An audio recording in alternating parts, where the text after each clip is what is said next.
ഇപ്പോൾ നിങ്ങൾ പറഞ്ഞാലും ഇപ്പോൾ ജിയോ ബേബി സാറിനെ വിളിക്കുമ്പോൾ ഉണ്ടായിരുന്ന ടെൻഷൻസും അങ്ങനത്തെ കുറേ കാര്യങ്ങൾ ഷെയർ ചെയ്തല്ലോ. അപ്പോൾ ഒരു ഡെബ്യൂ റൈറ്റർ അല്ലെങ്കിൽ ഡെബ്യൂ ഡയറക്ടർ അല്ലെങ്കിൽ അപ്കമിങ് ഡയറക്ടർ റൈറ്റർ എന്ന നിലയിൽ നമ്മുടെ മൂവീസിൽ ഒബ്വിയസ്ലി ഹയറാർക്കി സിസ്റ്റംസ് ഉണ്ടാവും. ആ ഹയറാർക്കി സിസ്റ്റം കൊണ്ട് മാറ്റി നിർത്തപ്പെടാറുണ്ടെന്ന് തോന്നിയിട്ടുണ്ടോ? എനിക്ക് ടെൻഷൻ ഇല്ല. അത് ഞാൻ ഡെബ്യൂ ഡയറക്ഷൻ അല്ല, ഞാൻ പറഞ്ഞത് അപ്കമിങ് എന്നുള്ള. പക്ഷെ ഈ രീതി ഈ പേടികൾ ഉണ്ടാവോന്ന് ചോദിച്ചാൽ എനിക്ക് അങ്ങനെ എൻ്റെ ക്രാഫ്റ്റിൽ എനിക്ക് വിശ്വാസം ഉള്ളതുകൊണ്ട് എനിക്ക് ആ പേടിയില്ല. പക്ഷെ ഉള്ളതെന്ന് വെച്ചാൽ ഒരാളുടെ പെർസെപ്ഷൻ വേറെ ആയിരിക്കും, ഒരാൾ കൺസ്യൂം ചെയ്യുന്ന രീതി വേറെ ആയിരിക്കും. ഒരു പക്ഷേ അദ്ദേഹം ഞാനിങ്ങനെയല്ലോ ഹാൻഡിൽ ചെയ്തത്. ഞാനൊരു സീരിയസ് ആയി സിനിമയുടെ സെറ്റിൽ നിൽക്കുന്ന ആളല്ല. ചിലപ്പോൾ തമാശയൊക്കെ പറഞ്ഞ് എൻ്റെ കൂട്ടുകാരോട് പോകുന്ന പോലെ വന്ന് ചിലപ്പോൾ എൻ്റെ സുഹൃത്തായ ഷെയ്ൻ സിദ്ദിഖ് ആർട്ടിസ്റ്റ് വന്നിട്ട് പറയും, നിങ്ങൾ എന്താണ് ആ ചെയറിലിരുന്ന് ഡയറക്ഷൻ ചെയ്യാത്തത്, നിങ്ങൾ എന്തിനാണ് അവിടെ പോയി അസിസ്റ്റ് ചെയ്യുന്ന പണി ചെയ്യുന്നത്. അപ്പം ഞാൻ അങ്ങനെ നിൽക്കുന്നതാണ്. ആ രീതി ചിലപ്പോൾ ഒരാൾക്ക് ഇഷ്ടപ്പെട്ടില്ല. അതൊരു ഡയറക്ടർ വന്ന് നിൽക്കുമ്പോൾ അയാളുടെ സെറ്റിൽ അങ്ങനെയല്ലല്ലോ, അതിങ്ങനെ ഞാൻ ഡിസിപ്ലിനിൽ പോകുന്ന ആളാണ്, ഇയാളെന്താ ഇങ്ങനെ ചെയ്യുന്നത് എന്ന് പറയുന്ന പ്രശ്നമേ എനിക്ക് തോന്നിട്ടുള്ളൂ.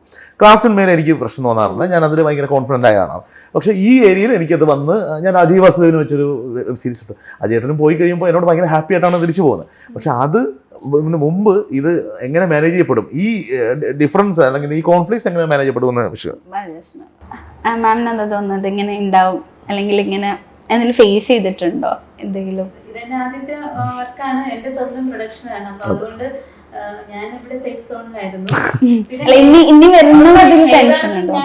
ഞാനും ഇതിനു മുമ്പും സിനിമ സെറ്റുകൾ എക്സ്പീരിയൻസ് ഇട്ടുണ്ട്.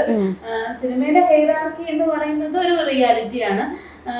ഈ പറയുന്ന കപ്പലണ്ടി മിഠായിയും കുപ്പി ഗ്ലാസ്സിലെ ചായയും സെറാമിക് ഗ്ലാസ്സിലെ ചായ എന്ന് പറഞ്ഞ അതാണ് സിനിമയിലെ ഹൈറാർക്കിയുടെ ഒരു സംഭവമാണ്. അത് എല്ലാവരും എൻജോയ് അതെ, ആ ഹൈറാർക്കി എൻജോയ് ചെയ്യുന്ന മനുഷ്യരുണ്ട്. ആ ഹൈറാർക്കി എൻജോയ് ചെയ്യുന്ന ആൾക്കാരാണ് സിനിമയിൽ അധികം ഉള്ളത്. അപ്പൊ അതിന്റെ എങ്ങനെ ഒരു സിനിമാ സെറ്റിൽ ജനാധിപത്യപരമായ കാര്യങ്ങൾ കൊണ്ടുവരാമെന്ന് പറയുന്നത് ഭയങ്കര സ്വന്തം പ്രൊഡക്ഷൻ കൈകാര്യം ചെയ്തിട്ട് പോലും എനിക്ക് ഹാൻഡിൽ ചെയ്യാൻ പറ്റാത്തൊരു കാര്യമാണ്.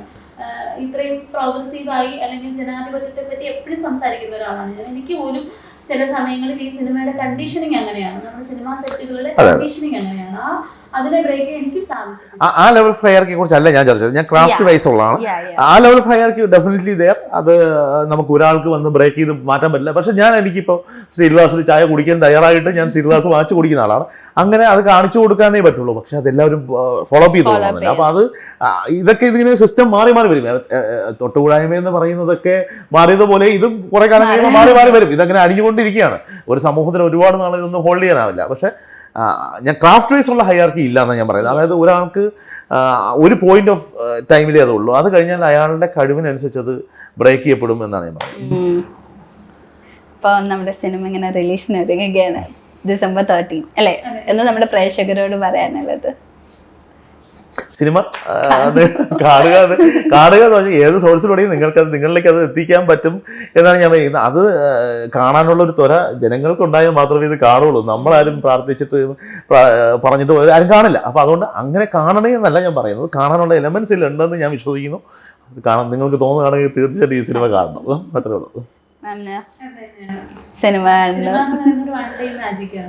അത് നമുക്ക് പിന്നെ റിലീസ് ആവുന്ന സമയത്ത് മാത്രം സംഭവിക്കുന്ന ഒരു സംഭവമാണ്. അപ്പോൾ ആ സമയത്ത് പ്രേക്ഷകർക്ക് എന്ത് തോന്നുന്നു എന്നുള്ളത് നമ്മൾ അക്സെപ്റ്റ് ചെയ്യും. പറഞ്ഞ പോലെ തന്നെ സിനിമ വിജയകരമായിട്ട് ആശംസിക്കുന്നു.